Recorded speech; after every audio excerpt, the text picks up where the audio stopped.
attempting to head off a disaster in the Gulf of Mexico tonight, fighting oil with fire, plus the global reality of terrorists. I'm Shepard Smith. The news starts now. Their targets are innocent civilians. Their motives are intolerance and hatred.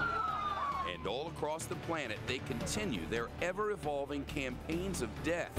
Tonight, new intelligence agency figures revealed the truth about terrorism, including where it's actually the worst. Plus, out of options on the Gulf Coast. With the oil slick headed toward shore, officials are taking drastic action. Tonight, igniting an inferno at sea.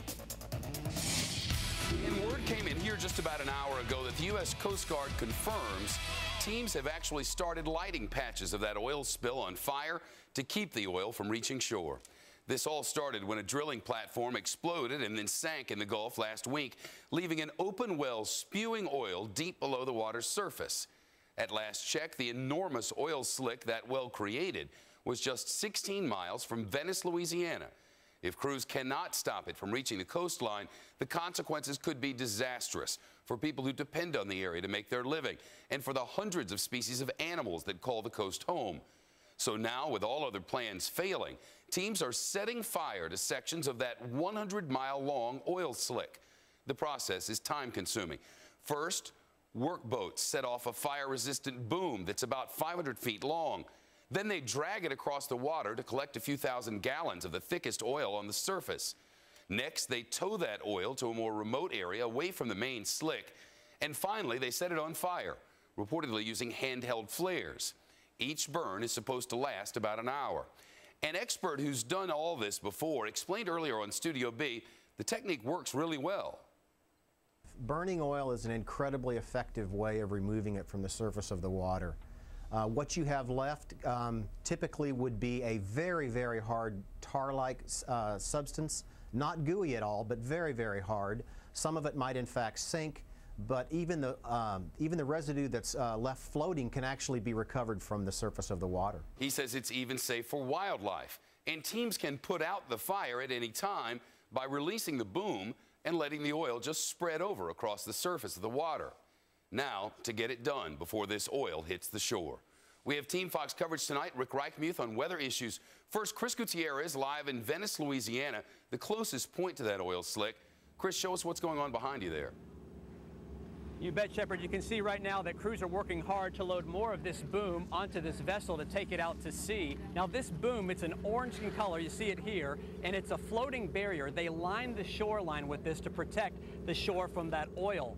I'm told roughly 100,000 feet of this boom already lines the coast from Louisiana down to Alabama, and these guys are working extremely hard to get this boom out there before nightfall, Shep. They were originally planning to start this burn this morning, right? But there were some hang-ups. Yeah. Yeah, and we should point out that burn is happening about 50 miles off the shoreline here, so we can't actually see what's going on. But earlier today, they identified a place that they said was safe, not only for those doing the burn, but also the guys you see here behind me that are working hard to protect the shoreline. But then they decided to move that area. We should point out, you know, this control burn of this size and this scope has never been attempted in the U.S. before, and we won't know the results of the control burn until at least tomorrow, Shep. Does the burn cause any concerns for air quality, or is that not an issue? Yeah. No, you bet it is. In fact, there are federal laws in place to make sure that they are constantly assessing the air pollution while they're doing that burn. In fact, if it gets too high, they'll have to stop the burn altogether, Chef. Chris Gutierrez along the coast in South Louisiana. Chris, thanks. The wind and water currents playing a big part in what will happen with that oil slick. Team Fox coverage continues in the Fox Extreme Weather Center with our chief meteorologist, Rick Reichmuth. Rick, so far the weather's been pretty helpful, but it doesn't much look like that's going to continue, does it? It's all about to change, Shepard. The wind has been out from the north. That's been pushing the oil away from land.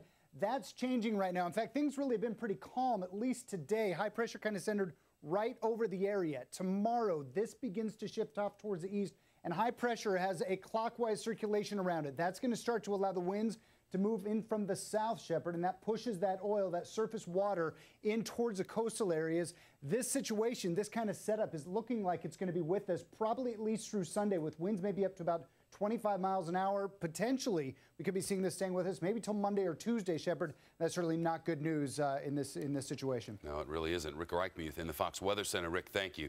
The Middle East is not ground zero for terrorism any longer.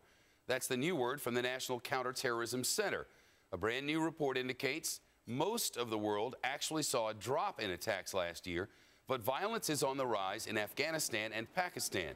And South Asia is now more dangerous than the Middle East when it comes to terror. The Fox Report's chief correspondent Jonathan Hunt is here. Afghanistan saw the most terror attacks, but officials say they're more concerned really now about Pakistan. Why is that? Yeah, Shep, it's all about trends and control. First, the trends. In 2008, there were some 1,800 terror attacks against civilians in Pakistan. In 2009, that increased to 1,900, and they became more deadly. Deaths and injuries from those attacks were up to 8,600. That's a 30% jump from 2008. On top of that, no U.S. boots on the ground in Pakistan. There may be advisors, there are no U.S. troops. And Pakistani forces, much as they have improved, are simply not as determined or as effective against extremists in Pakistan as the U.S. troops are across the border in Afghanistan.